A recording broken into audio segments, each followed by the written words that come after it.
Are live. Yes, we are All live. right. Thank you, Jeremiah.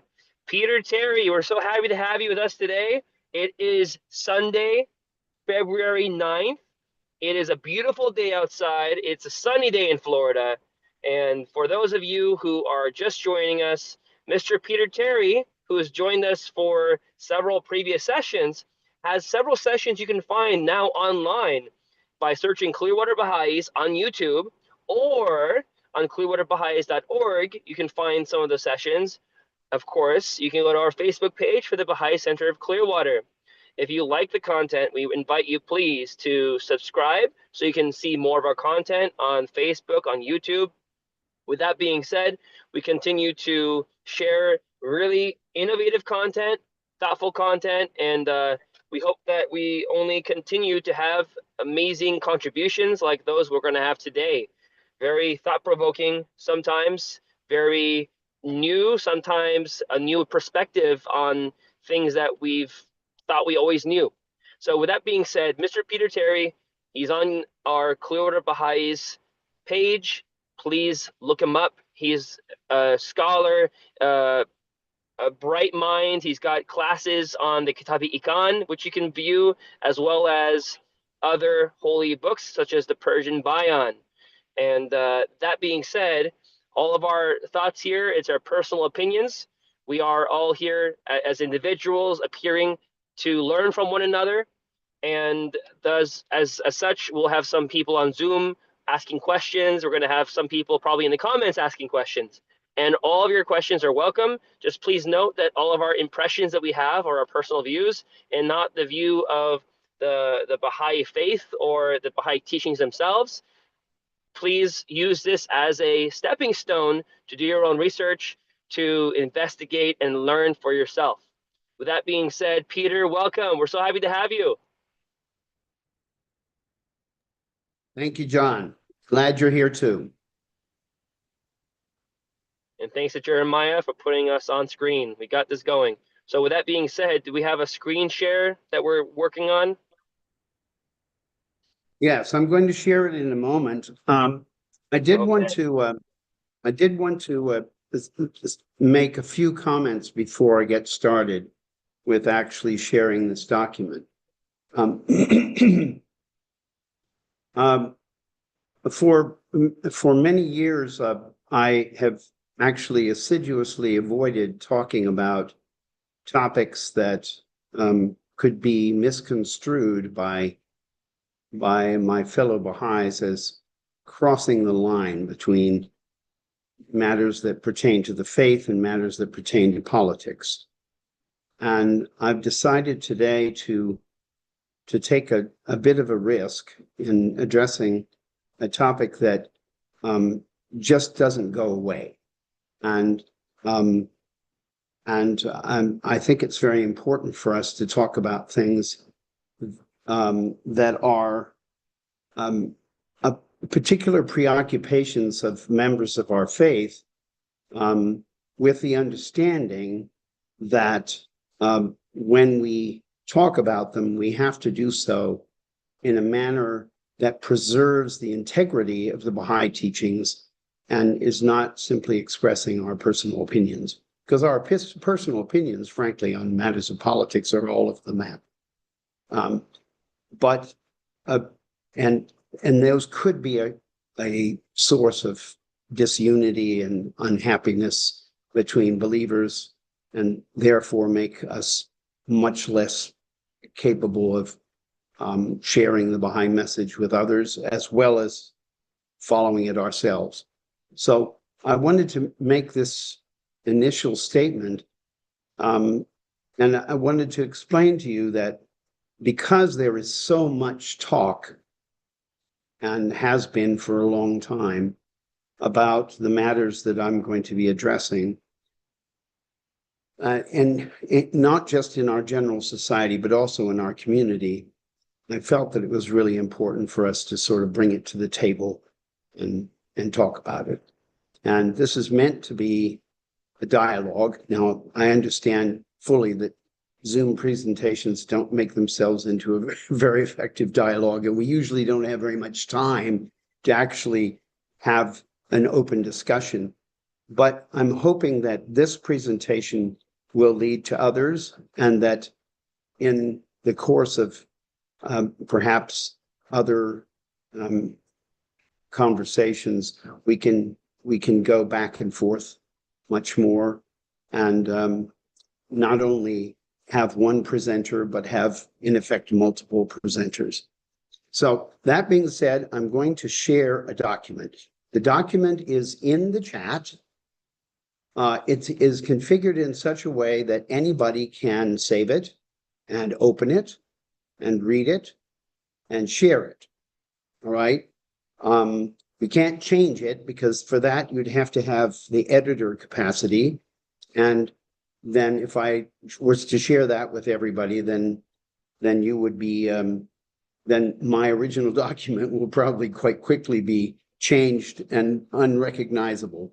So, but you can share it and you can read it in full, which I recommend, because I'm only going to be able to cover part of what's actually in the document. If you've been part of my presentations in the past, then you know that I always end up having much more on my document than I have time to talk about during our session. So somebody has asked that I share the link again, and I'm going to put it into the chat one more time. Oh, I see. Jeremiah already beat me to it. Good for him. Okay, so here we go. I'm going to be sharing the document. There we go. Okay. And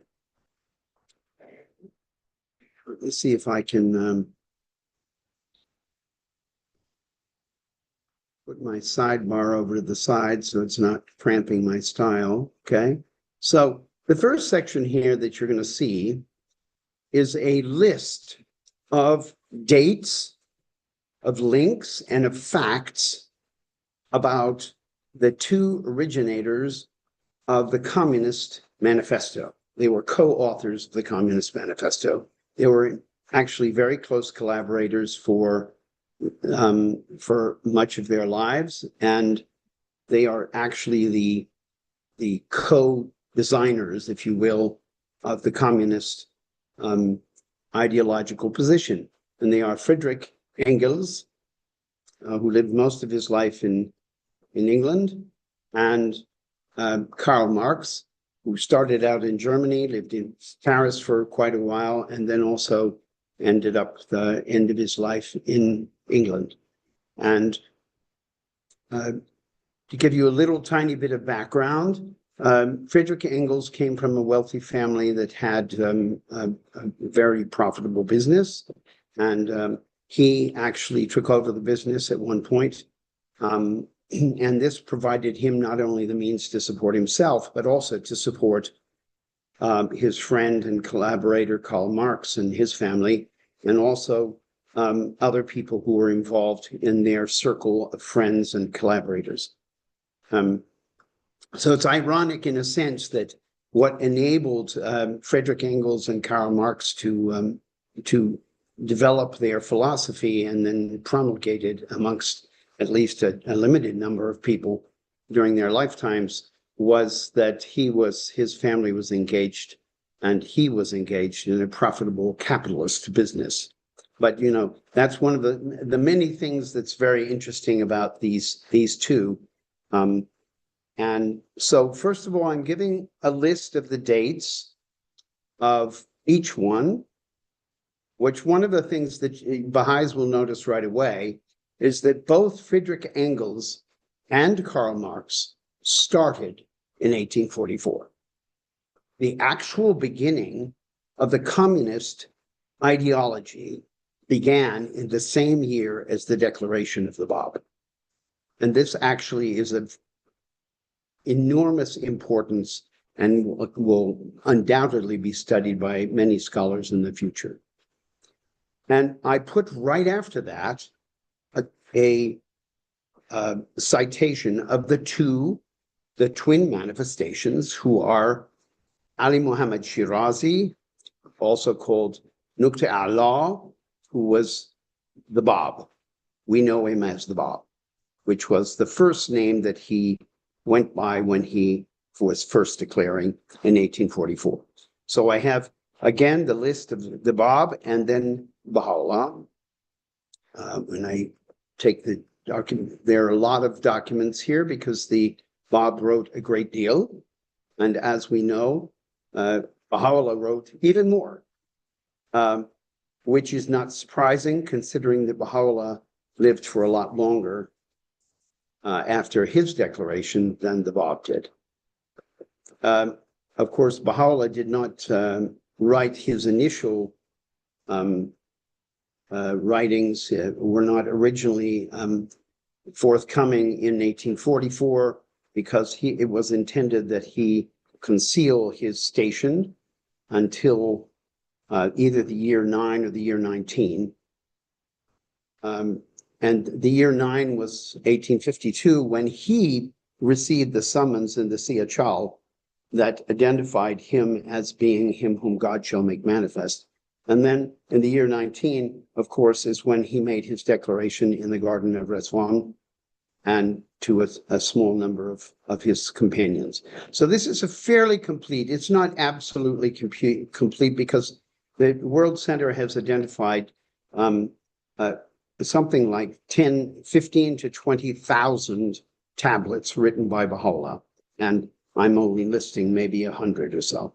But these are considered to be the most important ones. And I take them from a list that was compiled by The Guardian, by Shoghi Effendi, and that has been reproduced online in various places. So where we're going to begin here is 1789. So prior to the declaration of the Bab.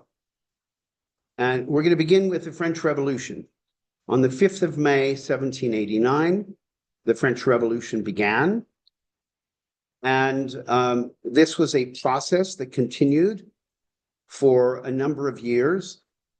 Historians will date it as being either concluded by 1793, or in many cases, they realized that the impact of this revolution lasted much longer than that. And so the revolution also had many different phases and different characters, many people involved. And so I'm not going to try to do a summary of the French Revolution, my friends, because that's not really, we don't have time for that. But I wanted to bring this up because it's very important. The French Revolution was the first time that many of the ideas that show themselves in the Communist Manifesto were actually acted upon by people. During the French Revolution, the monarchy, the aristocracy, and the Roman Catholic clergy were all, in effect, eliminated in an outbreak, in a revolt by the working class in France, and in particular in Paris.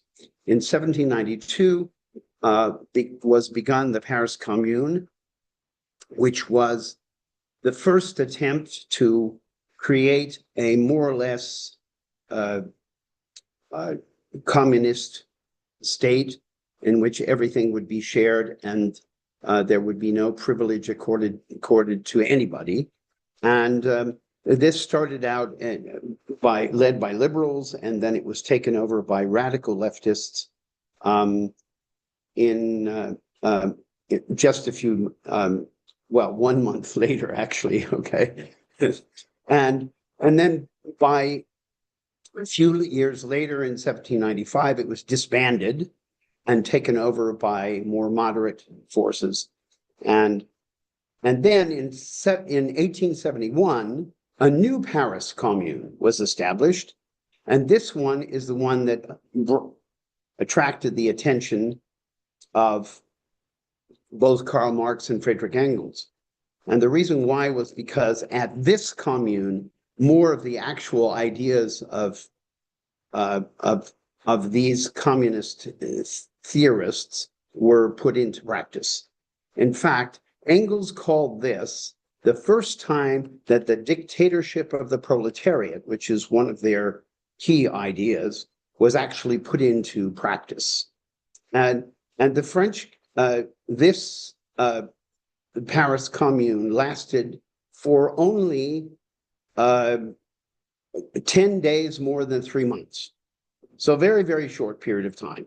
But it had a huge impact upon thinking people and of both sides, the people who wanted to keep things as they were and the people who wanted fundamental change. Now, on the 2nd of January, 1905, some years later, there was a revolution in Russia, which resulted in the establishment of a constitutional monarchy. And the leaders, the most important leaders of that revolution were communists.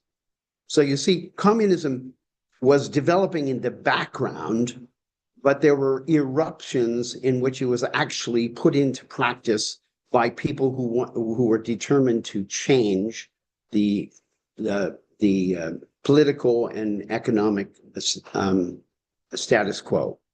So you had 1905, and the most important leader of the next revolution in Russia, which is the one that is best known, the Bolshevik Revolution, who is Vladimir Lenin.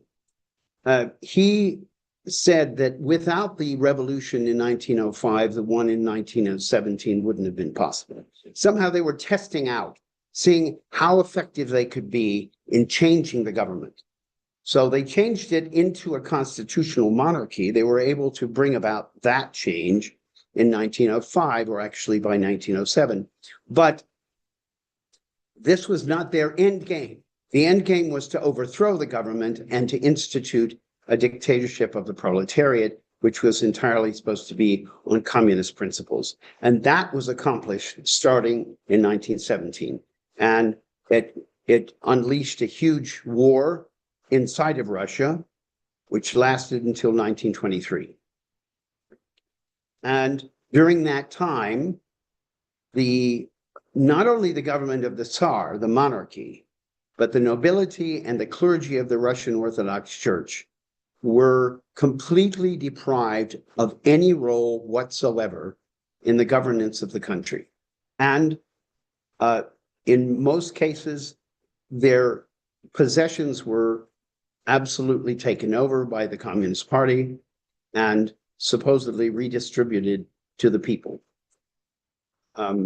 We will get to that at a later occasion. So what did Abdu'l-Baha think of these revolutions? Of course, they happened after Baha'u'llah had already ascended, which was in 1892. So we can't ask Baha'u'llah what he thought, but Abdu'l-Baha was, of course, appointed by Baha'u'llah to speak on his behalf, and he did so very eloquently.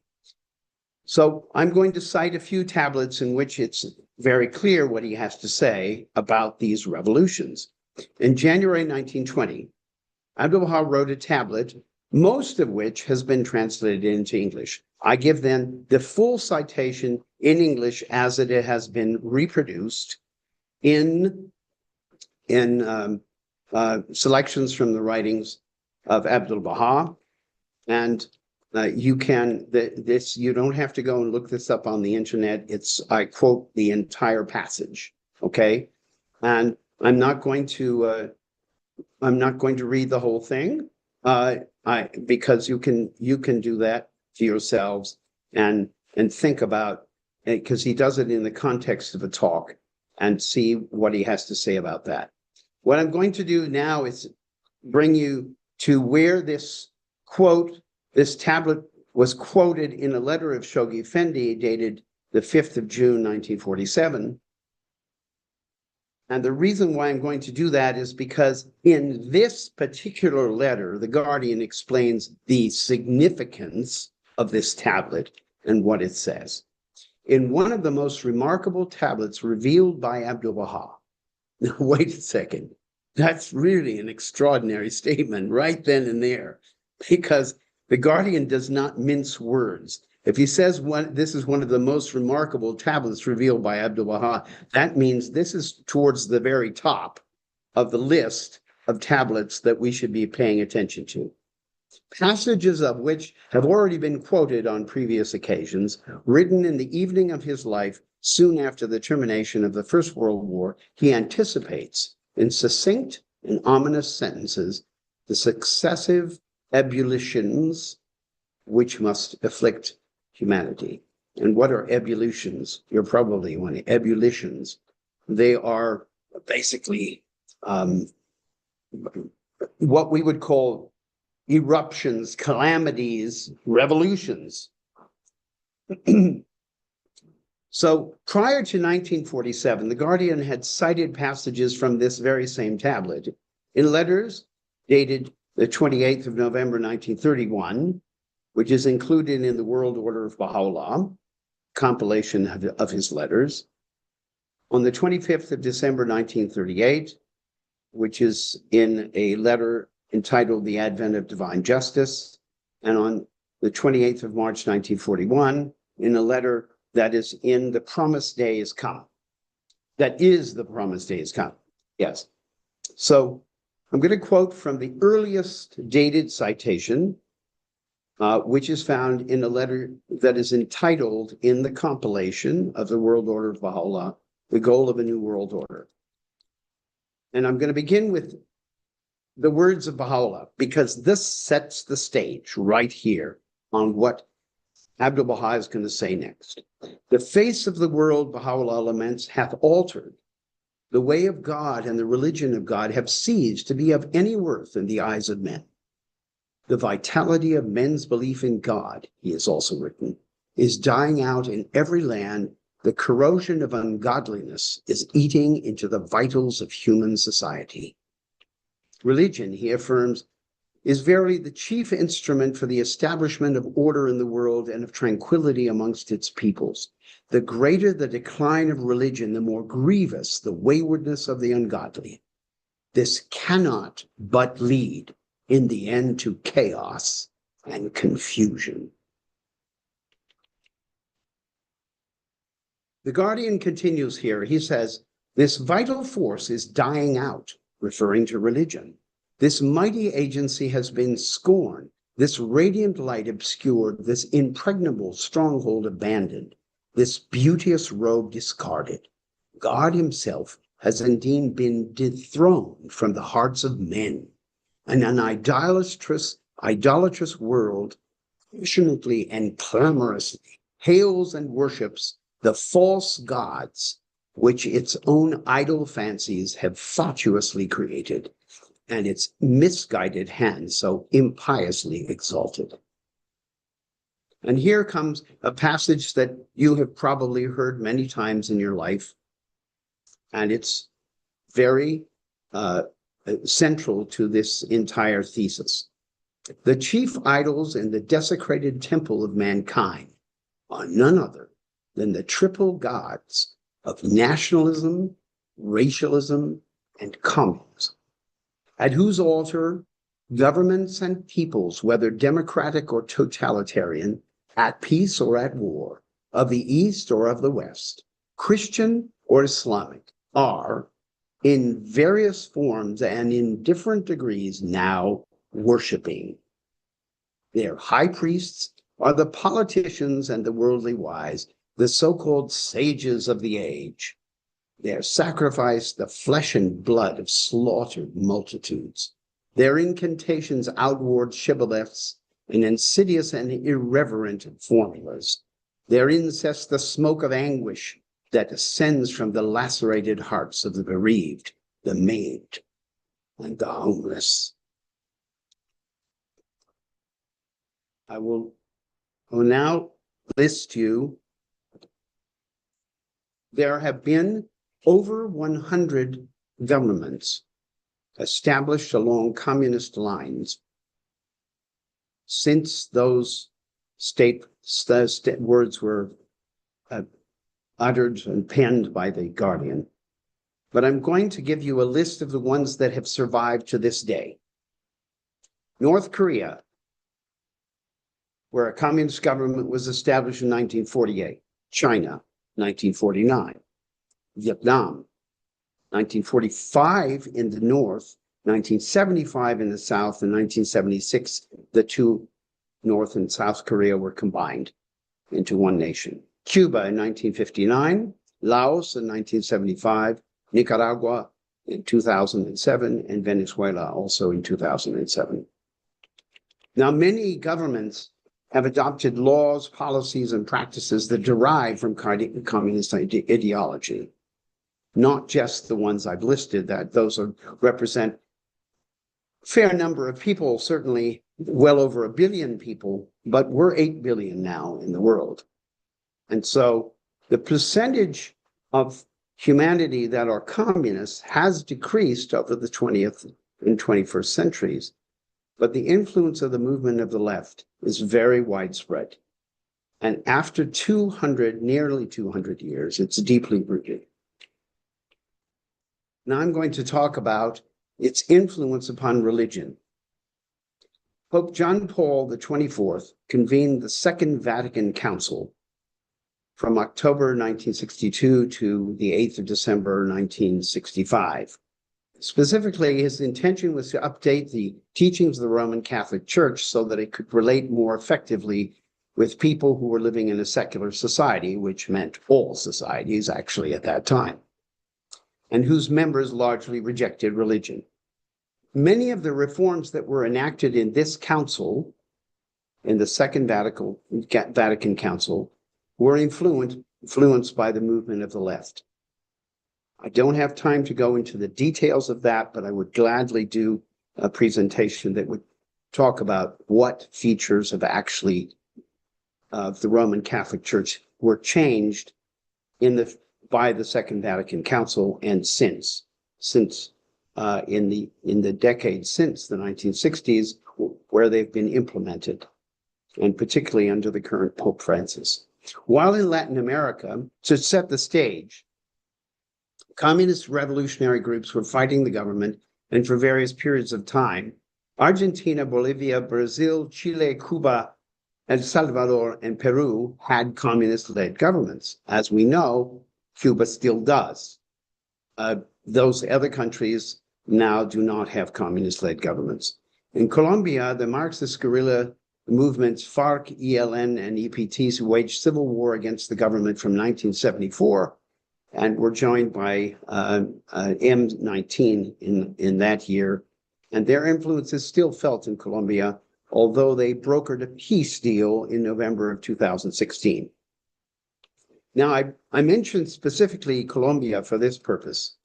In 1968, there was a meeting of Latin American clergy from the Roman Catholic Church, which was the only church at that point in Central and South America. At that point, the Protestants had not made much headway.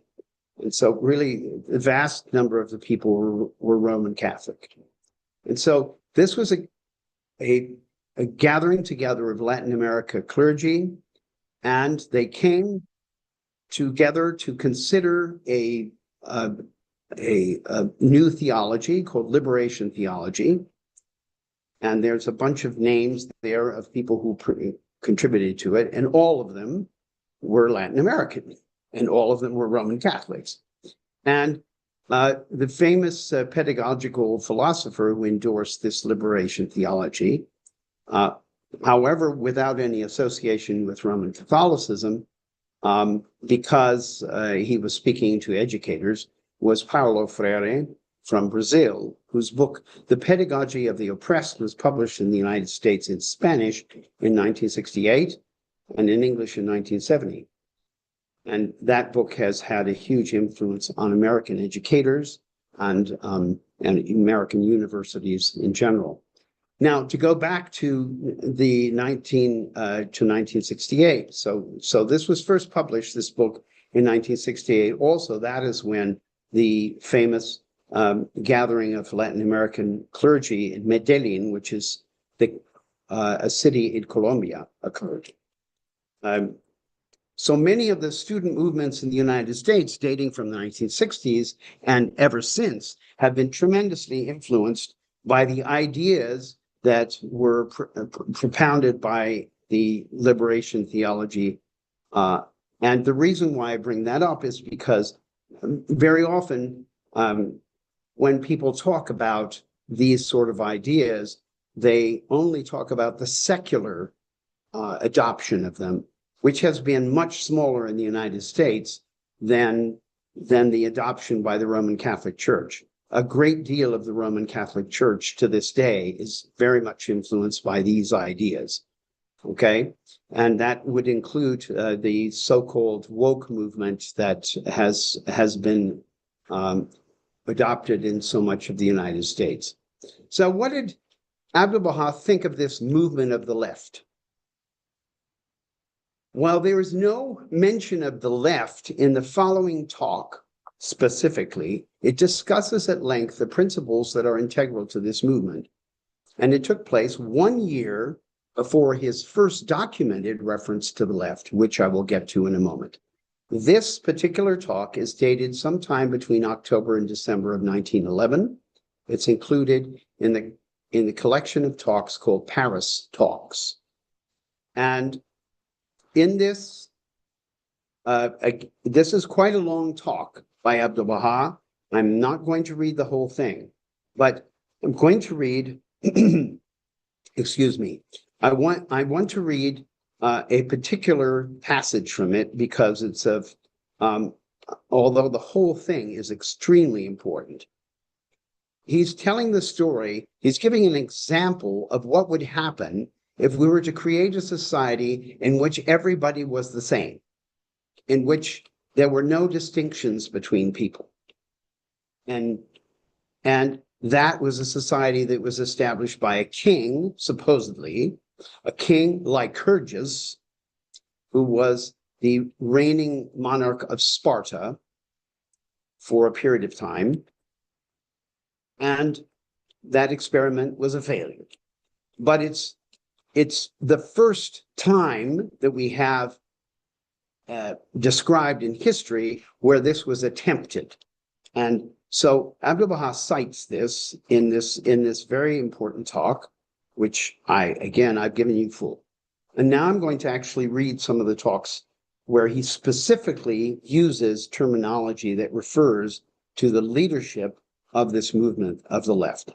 The earliest record is in a talk he gave in Montreal to a gathering of socialists and labor leaders on the 3rd of September, 1912, which predated the communist revolution in Russia by 5 years. So this is very current. So this is not talking after the fact. This is talking before the fact. By that time, the Bolsheviks, as the leaders of communism in Russia, was very well known to all people who kept up with current affairs, including Abdu'l-Baha. In the Bolshevistic principles, equality is effected through force. The masses who are opposed to the people of rank and to the wealthy class desire to partake of their advantages. But in the divine teachings, equality is brought about through a ready willingness to share. It is commanded as regards wealth that the rich among the people and the aristocrats should, by their own free will and for the sake of their own happiness, concern themselves with and care for the poor. This equality is the result of the lofty characteristics and noble attributes of mankind. The only other reference apart from the tablet cited by Shoghi Effendi and dated 1920 is found in a conversation of Abdu'l-Baha with an American pilgrim named Mr. Randall, who you will see, if you check the footnote, you will see that Mr. Randall was a very prominent American Baha'i. And he was on pilgrimage in 1912, and he asked Abdu'l-Baha about the ongoing communist revolution in Russia, which, as you remember, it started in 1917 and it went through 1923. So this is 1918, 1919, right in the midst. Mr. Randall asked him, what will be the outcome in Russia? And Abdu'l-Baha replied, the future is bad. The future will be great destruction. Nations should strive to extinguish this fire so that it would not spread to other countries. It will soon affect other countries. Soon it will affect them. For the mass of the people have a Bolshevik tendency. The mass of the people all desire to become equal with the rich, but law and order forbid them, prevent them. Because the majority is with the masses, and they all desire equality with the rich, but they are afraid of punishment. When no order prevails, it is certain they will think they are equal.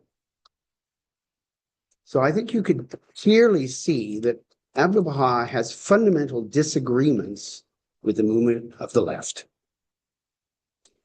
It's undoubtedly significant that the Guardian did not single out the left as guilty of the abuse of fundamental rights of human beings. Remember this quotation that we cited earlier. The chief idols in the desecrated temple of mankind are none other than the triple gods of nationalism, racialism, and communism, at whose altars governments and peoples, democratic or totalitarian, at peace or at war, of the East or of the West, Christian or Islamic, are in various forms and in different degrees now worshiping.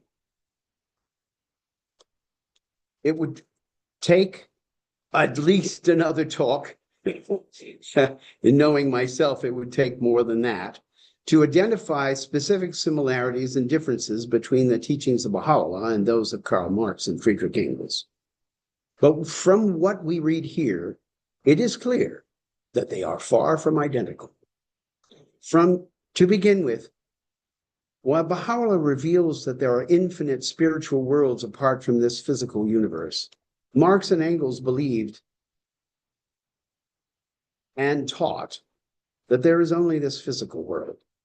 While Baha'u'llah asserted that the most powerful influence leading to the establishment of civilizations are the manifestations of God, Marx and Engels believed that the greatest influence is economic. While Baha'u'llah called for the establishment of justice, peace, and universal human rights in a world through unity of nations and the international adoption of nonviolence, Marx and Engels favored armed conflict to seize power from those with property and to force them to give their property to a dictatorship of the proletariat, which would guarantee that it would be equitably distributed to those with less property than them. And while Baha'u'llah unites humanity, embraces human diversity, Marx and Engels separates the oppressed from the oppressors and calls upon the oppressed to divide and conquer all of humanity and to eliminate those who disagree with them. So I have, this is my summary statement to look at what is the Baha'i position, what is the Baha'i understanding of the movement of the left. I think you can plainly see from the quotations that I've cited that the movement of the left does not receive the approbation and the support of the Baha'i teachings. The Baha'i perspective is coming from God, is not coming from human beings who are trying to find solutions for themselves. You will remember, undoubtedly, the famous quotations that are actually from tablets revealed in Persian for Manakshi Sahib, who was a prominent member of the Zoroastrian community in India. And these tablets talk about Baha'u'llah as being the divine physician. And the divine physician has the remedy for the age in which he exists. And that remedy is the only remedy that will actually work. And Baha'u'llah speaks of false physicians who interject themselves between God and humanity, and they're offering false solutions, false remedies that will never work and that only cause grief and disorder. Clearly, the movement of the left is one of those. Not the only one, but a major one, and one that has had a great deal of influence on the world in which we live. I'm now going to invite you to participate in this, to ask your questions, to make your comments, and I will stop sharing the screen.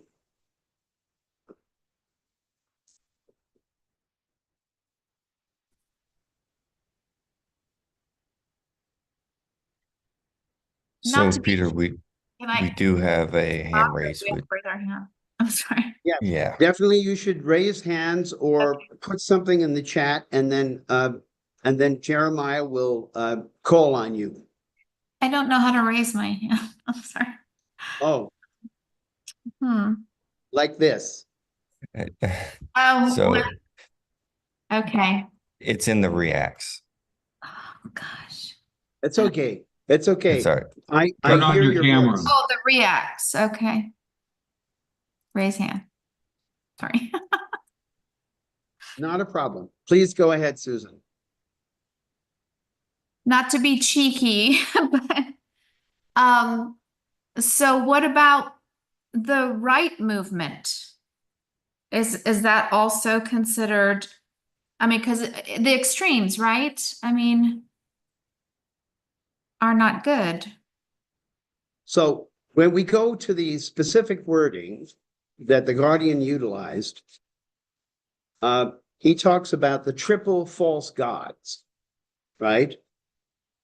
And the triple false gods talk about nationalism. Well, so what is he talking about? Nationalism.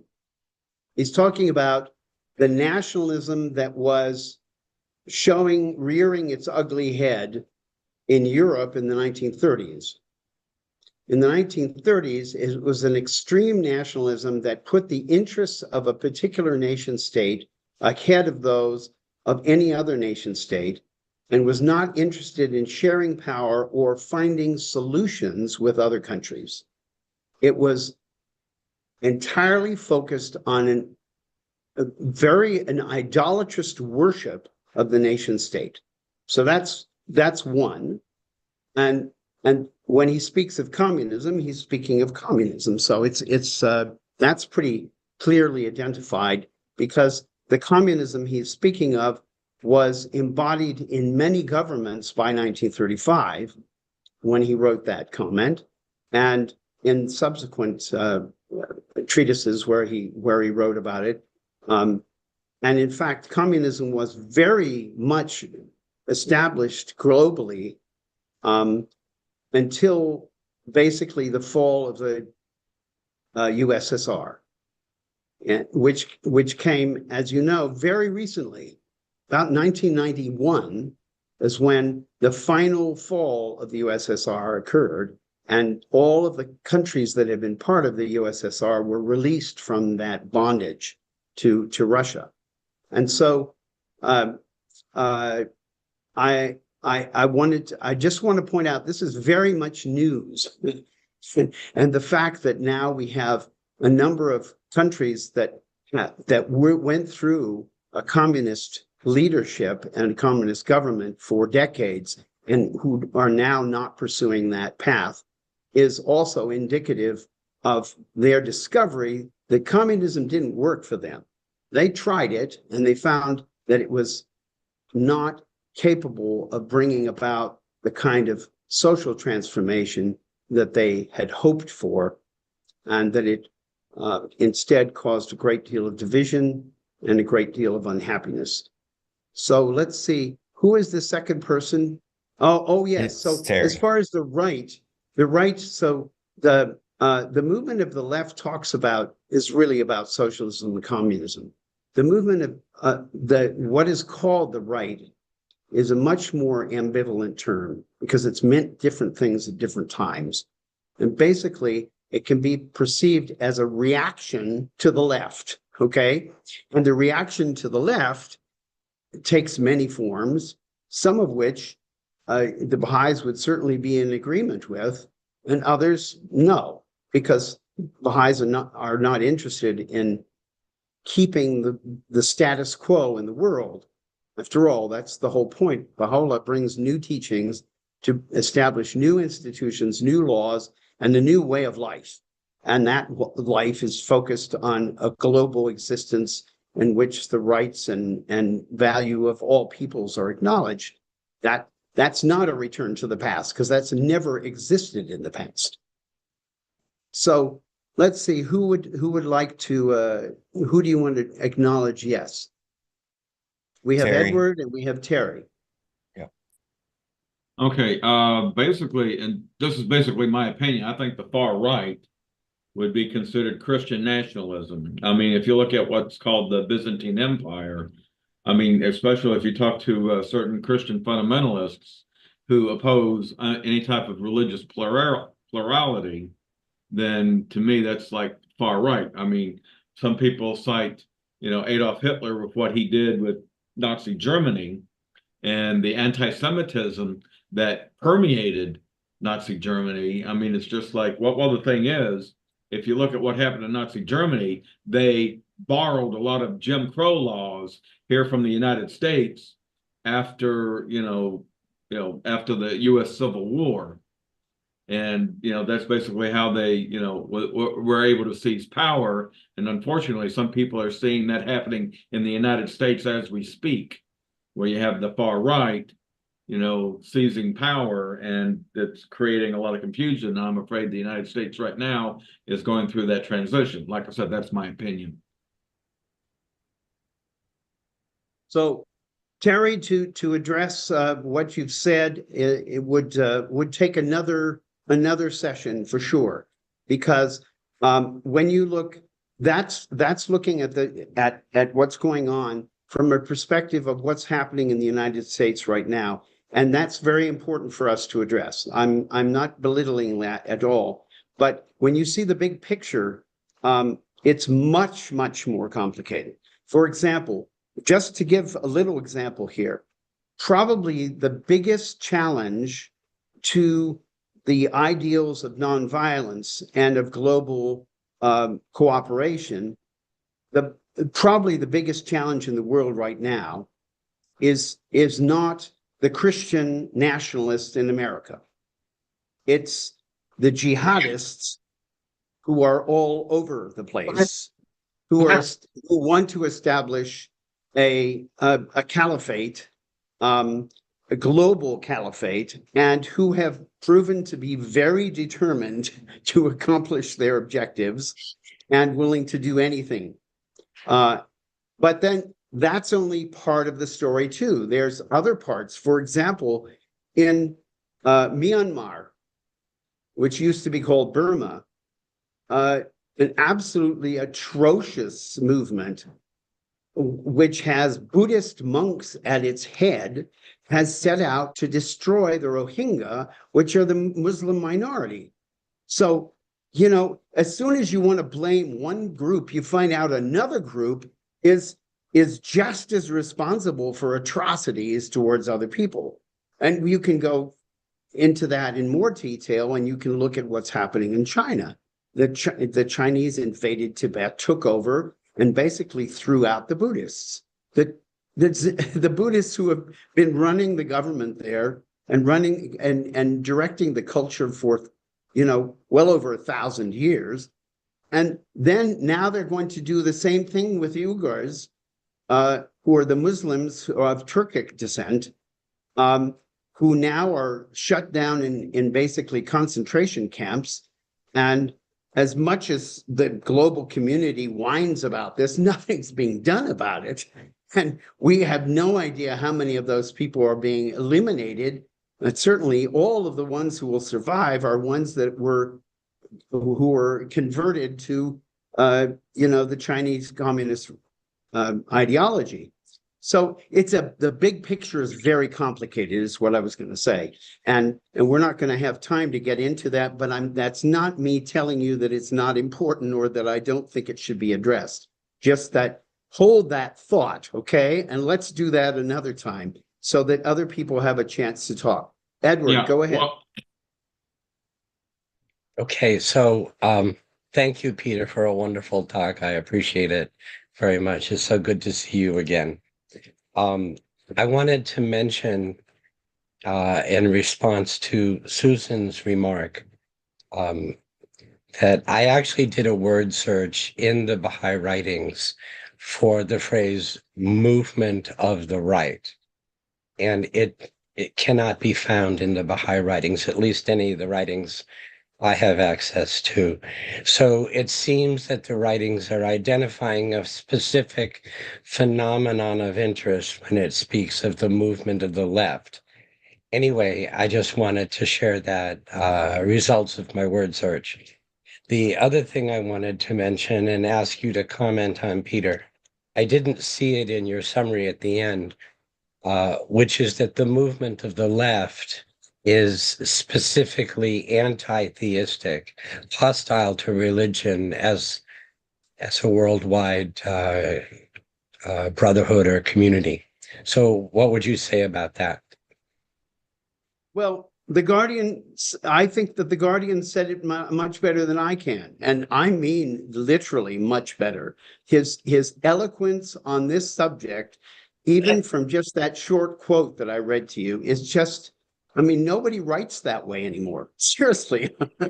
It's just absolutely, it's gorgeous. I mean, as a writer, I'm so impressed with his choice of language. It's just so beautifully done. And to read it aloud is such a pleasure. But, you know, you look very carefully at his terminology, and he says all of that. He says, here the governments and the peoples of the world are worshiping false idols. They don't believe in God. They're not, God is just a name now. It's or an excuse for doing something in a certain way. But as far as actual commitment to living a life that is God-centered, it's almost extinct. And Baha'u'llah noted this when he was alive, and that's why you have those, the Guardian citing words of Baha'u'llah about the death of religion, you know, the death of belief in God. You know, I don't think Baha'is realize that Baha'u'llah was talking about this phenomenon, not about the future, but of the time in which he lived. And he was doing this back in the 1870s and 80s, you know? And because it was absolutely, it was so widespread as to be an overwhelming phenomenon. And, you know, Baha'is love to speculate about the calamity. But let's face it, this is the biggest calamity. And it's been going on since the time of Baha'u'llah. And it is responsible for the fact that most of the world not only hasn't recognized Baha'u'llah, but is immune to him. They've now decided anything that comes from a prophet of God is irrelevant. It can't possibly be of any value because we're human beings. We've recognized now that we run the show and we're the ones who have to fix the problems. And you have to admire human beings for wanting to actually fix problems, but you have to also put it in the context of their ignoring the source of the solution. They've written it off. And consequently, you know, this, I don't think, if you go back and you look at the specific verbiage of Baha'u'llah and Abdu'l-Baha, I think you will find that he is identifying specifically the lack of belief in religion. And that means belief in God, fundamentally. So I want to address another thing, which is very important. I think it has to do with what kind of, what do we see as being different between what is usually portrayed or often portrayed by the communists and the socialists as being a primary motivation for their ideology, which is they want to make life fair for the poor. They want the poor to be accepted as part of the community, not accepted as inferiors, but as equals. Baha'u'llah does not disapprove of that idea by any means. if you read the Baha'i writings carefully, you see that he is a champion of the poor, and he is a champion for the wealthy sharing their wealth with other people. But this has to be done in a voluntary fashion, and this has to be done without violence. That is absolutely integral to the Baha'i teaching. If we cross the line and we're engaged in violence and we're engaged in compulsion, then we're simply playing the same game that's being played by everybody else, and the game hasn't worked. Because what we do when we force people to do things is we're treating them as if they are inferiors. We're assuming we're right, they're wrong, so we're going to make them do what we believe is the right thing. Baha'u'llah rejects that on every level. You do not force positive change. It has to happen because people accept it inside of them. They recognize the truth, and then they implement the ideas that are the solution for mankind. And all of those efforts in the world to force people to do the right thing are moving in exactly the wrong direction. The more you try to force somebody to do something, the less receptive they are to actually doing what you want. You can't do that with human beings. Look at when the Soviet Union disbanded. Immediately, millions, well over 100 million people, go back to doing things the way they used to. Finally, finally, I don't have to do what the Communist Party tells me to do. I can go and have my own business. I can take care of my own family, right? And this is what happens with human beings. If you want human beings to think about everybody, care about everybody, and take care of everybody, then you have to teach them how to do that voluntarily. You have to convince them to change, to not be selfish, to be motivated by what Abdul Baha called universal love. Because universal love is not just a universal love for humanity. It's a universal love for God and for religion and for humanity. All three of those things are necessary. If you reject God and religion, what do you have? You have the movement of the left, which is, they say they love all of humanity. And since most of humanity are poor and have no way of escaping their poverty, then you say, well, I'm going to take their side. And if you don't have the context of divine revelation guiding you, then you're going to take whatever means is offered to you. And that means has been done, has been adopted for maybe 3 or 4 centuries, certainly since the French Revolution. So somebody asked me, I'll leave it to you if you want to recognize somebody else, Jeremiah, but I see somebody here. And I see a pillar of communism and socialism is that property belongs to the state, not the individual. Read the hidden words. That's all you have to do. Read the hidden words and see what Baha'u'llah says about that idea. Right there. And see what he says about those who force themselves into your home. Your home is your property. And then also, and now it says, how can we combat the socialist and communist influence in our faith? The socialist and communist influence is surrounding us. It's all over the place. Okay? Like all of the other mistaken ideas, including those of obsessive extreme nationalism, of extreme materialism, and all the others ideologies that are permeating our world.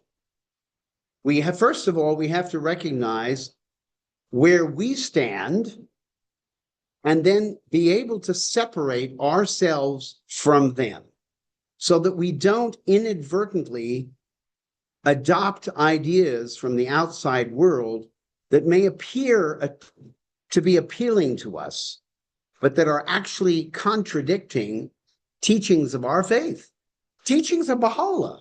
Remember, it's not teachings. These are teachings for all of humanity, not just for the Baha'is. And these are teachings that are revealed by God. And the claims of the faith are enormous. Even Baha'u'llah says this cycle of humanity will last for 500,000 years. And that his ideas, the ideas that are revealed through his in his writings, are going to be guiding humanity through that entire period. Even when there are other manifestations of God, those fundamental ideas are going to be sustained through that whole period. How can we allow ourselves to be distracted and attracted to the ideas that surround us, that come from mere human beings, and that are, in many cases, very recent provenance? They just pop up. It becomes the trend of the moment. Haven't you noticed the news is only interested in reporting what became trendy? And then suddenly, you won't hear anything more about that thing anymore. It's not the trend anymore. So we don't talk about it. And when divine revelation reveals to us things that are important in themselves and will be important forever. Forever. You know, for example, when you go back and you read the Advent of Divine Justice, the guidance that the Guardian gives the American Baha'i community, first of all, it applies to every Baha'i community. Second of all,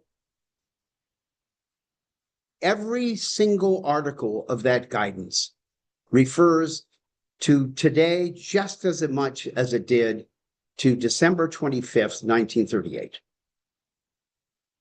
And when you read those comments, for example, about discrimination against people who are of different religious backgrounds, different racial backgrounds, and I would say also different economic levels, that guidance about discrimination is as important today as it was when it was first revealed, when it was first articulated by the Guardian. And the Guardian, that wasn't the Guardian's idea. It comes straight from Baha'u'llah and Abdu'l-Baha.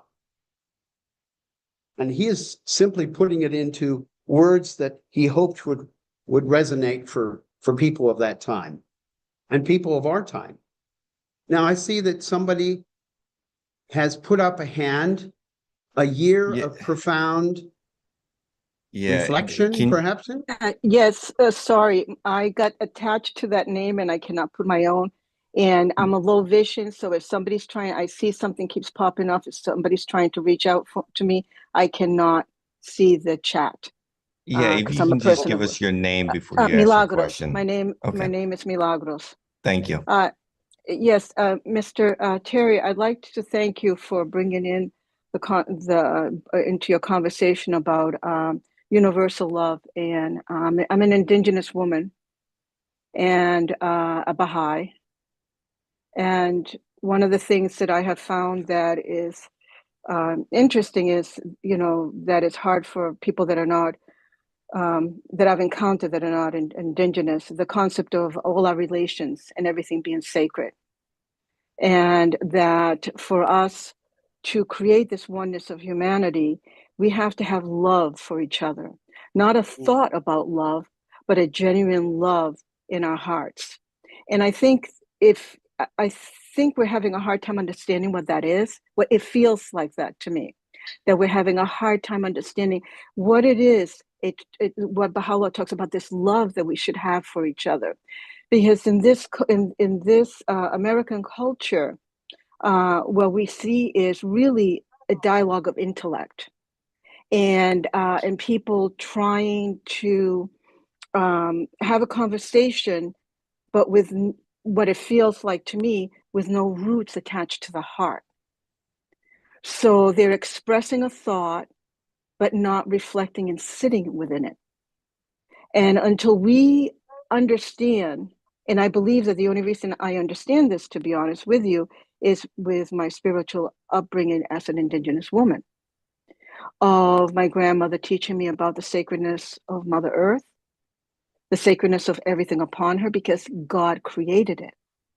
We cannot detach the Creator from Mother Earth. It is a gift that the Creator has given us, God. And because of that, I understand about emotional bond to everything, four-legged, two-legged, the tree nation, Mother Earth. And so I want to, you made some statements about this in the heart, and I just want to thank you for that, because for me, it really feels like we need to have conversations of how we create this in this world that we live in. Indigenous people seem to understand it. Some other people of other cultures have embraced it, but most of the time, it's just an intellectual conversation. And until I have love for you and you have love for me, and it's a bond that Abdu'l-Baha talked about, that he would never defend himself, but if somebody went to attack somebody else, he would get in the middle of it. That is that love for a brother or a sister. And until we really can feel that, it just feels frightening to me that we just keep going around in circles. But thank you for bringing that up. And thank you for your talk. Is your name Milagro? Milagros. Milagros. Yes. Milagros. And so you also have some Hispanic background as well as Native American? Quechua. Yep, I've got Quechua within me. Oh, wonderful, wonderful. Yes. Well, yes. Well, I'm very happy that you are present. It is a rare treat to have somebody who has this indigenous background to be part of our conversations. And I'm sure that part of the reason why is because of this preponderance of intellectual discourse rather than heart-based discourse. I will tell you that I try to express myself in such a way that you will know how I feel, but I suppose my verbiage may be more appealing to the intellect than it is to the heart.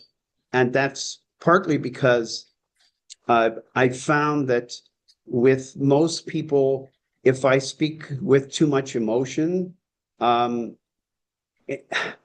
can I say, they're put off by it.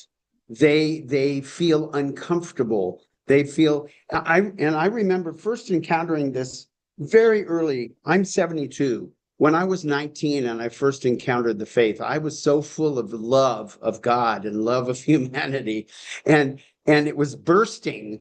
But I also found that the older Baha'is wanted me to observe decorum, right? And they wanted me to kind of restrain myself and not express my feelings so intensely because of their feeling that this was rather contagious and perhaps scary for them. If you'll remember back in the 70s,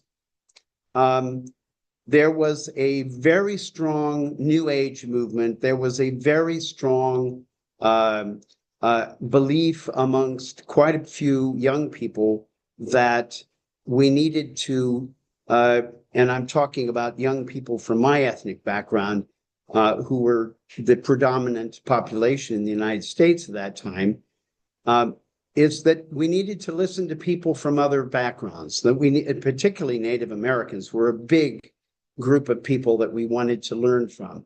And also we were interested in what the Hindu gurus had to say, what the Zen Buddhists had to say.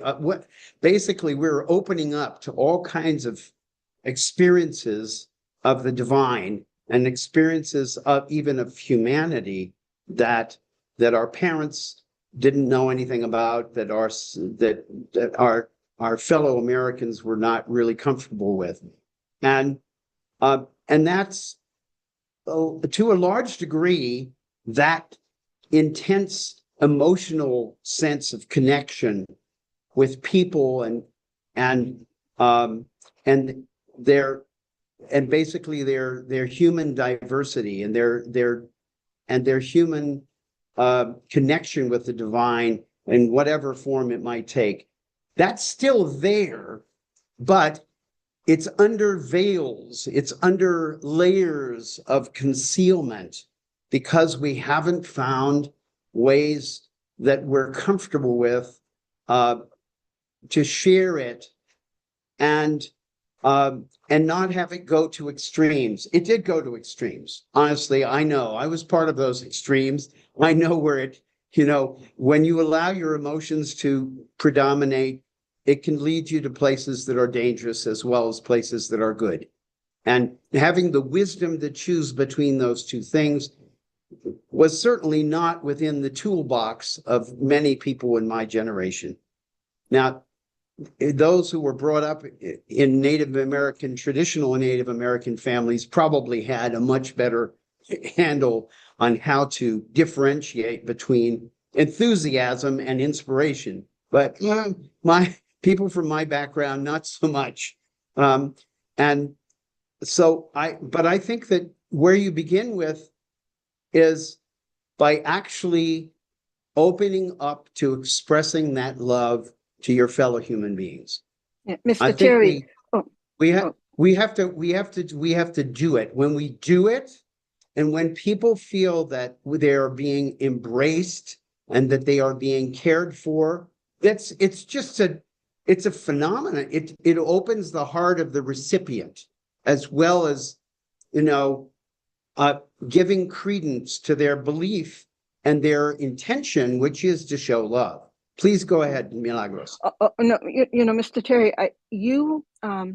first of all, we all have heightened emotions. I mean, it's a scale that goes from 0 to 5,000. The thing that has kept me calm in a lot of places as a Baha'i is the essence of Abdu'l-Baha, because I am heightened in emotions, because I am not seeing. My people are not seeing. So, but as a Baha'i, to create this bond between the four cultures, because we all come from this four cultures.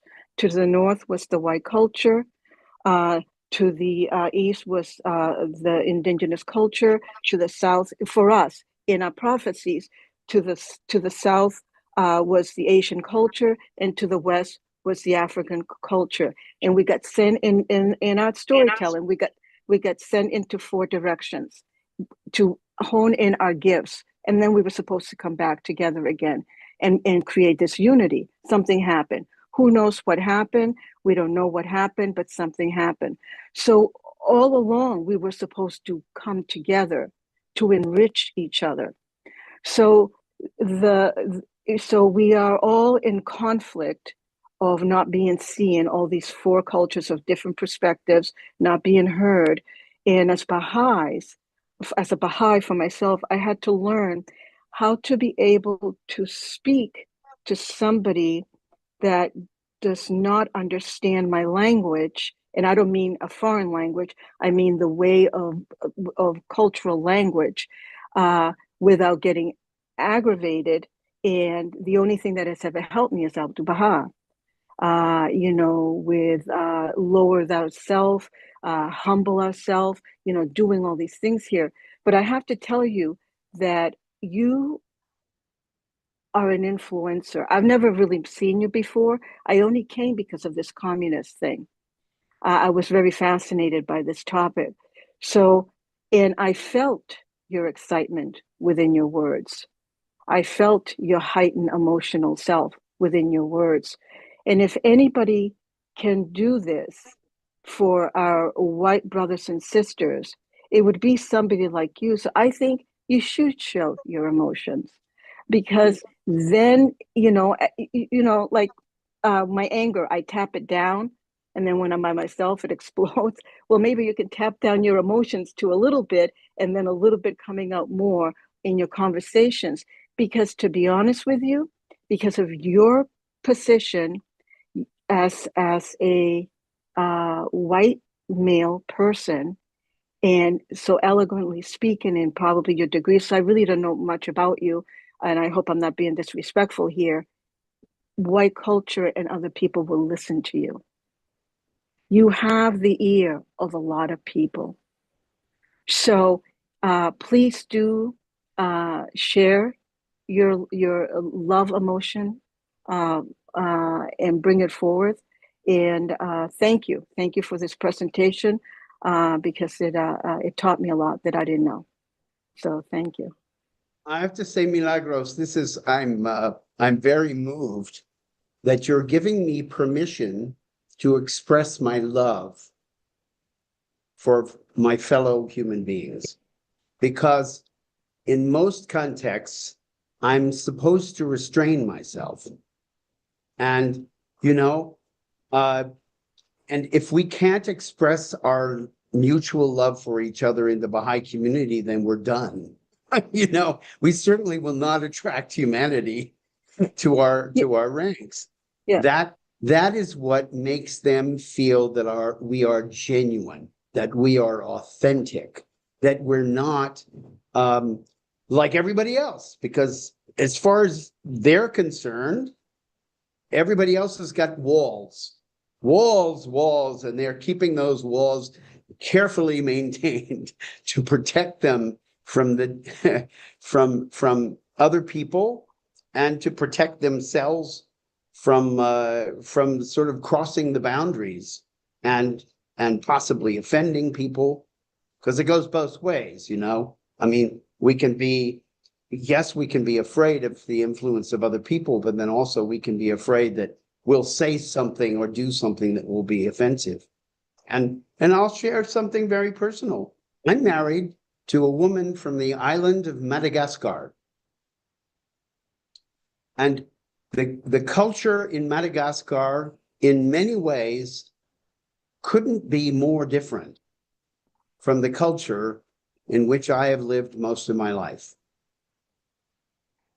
And learning how to live with someone who is from that different a culture is an enormous task. And I want to tell you that when Baha'u'llah encourages us to love one another, Abdul Baha put it into much more definite words. He encouraged Baha'is to marry people of different cultures. Because if you're going to raise children who understand what universal love is, then what you do is you model it by the parents doing it themselves. And the reality is that it's the biggest job you'll ever do in your life, is to find unity with somebody who's very fundamentally different from you. And then to be able to foster that unity for your children so that they see that unity is possible. And not only that, but that it yields great fruits. And I had a namesake whose name was Peter Smith Terry. My name is Peter Trafford Terry. Peter Smith Terry, who moved to Maine from, I think it was Arizona, where he'd lived on a reservation for many, many years. And he was married to an Navajo woman. And Peter Smith Terry was some sort of European background like myself. He moved to Maine. And I mention him because he had the similar experience that I have, but maybe even more so. Because to marry a fellow American who comes from a completely different culture is just as radical as marrying somebody from another country who comes from a really different culture. The challenge here is to join with somebody. And I'm not saying you have to get married to somebody who's different. You could have friends. Having real friends who come from a very different culture can be just as powerfully transformative, because it makes us leave our comfort zone. It makes us have to make that effort to cross over that that you don't have to do with somebody who's like you. Somebody who's like you, very often you can finish each other's sentences, right? And that's it's a pleasurable experience. Sure, we all love it, you know, when you have somebody who thinks just like you or feels just like you. But the reality is that we're trying to create a world civilization where all of humanity understands each other. That's not going to happen unless we cross over, unless we make those bonds. You know, Baha'u'llah talked about fellowship as being such an important part of our relationship with people of other religions. He said this is one of the things that he called for, is fellowship, not only with people of other faiths, but people of other nationalities and backgrounds.